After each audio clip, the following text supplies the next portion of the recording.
Hi, my name is Girija and I will be talking about an account of profits and how it is calculated. What is an account of profits?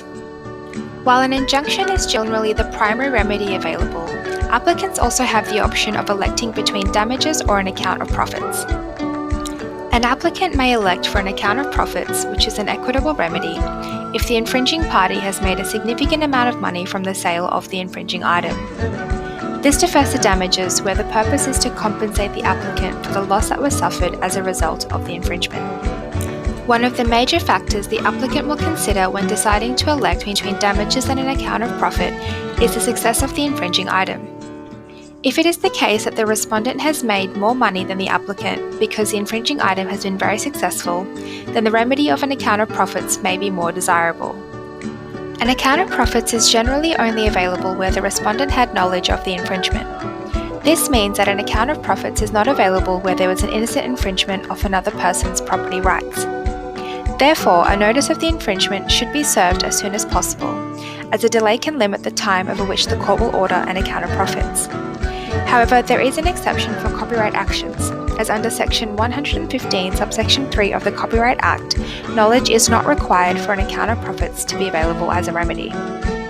How is an account of profits calculated? In the case of Kolbe & Palmer and stock affiliates, the court found that a person who wrongly uses another's property is accountable for any profits they make which are attributable to the use of that person's property. This means that the applicant is not necessarily entitled to all of the profits gained from the sale of the infringing party's product. They are only entitled to the proportion of the profit which can be attributed to the infringement of the applicant's property rights. In cases where the infringing product is one component of a larger device, the entire profit cannot be attributed to the infringement. Here the court will decide on the apportionment. However, because this can be difficult to determine, the court has said that the apportionment does not have to be mathematically precise, just a reasonable approximation. An account of profits was described in Aristocrat Technologies and DAP Services as allowing the owner to recover the net gain made by the infringer of the copyright. The net gain is calculated by the courts with the following formula. The money received by selling the product minus the amount of money spent in manufacturing and selling the product. The resulting amount is the total net gain or net profit. The onus lies on the respondent to prove what expenses were incurred in obtaining the profits made from the infringing product. The types of expenses a respondent may have incurred can include overhead costs and capital profit. Generally, the rule is that overhead costs cannot be deducted from the profits made by the sale of the infringing item.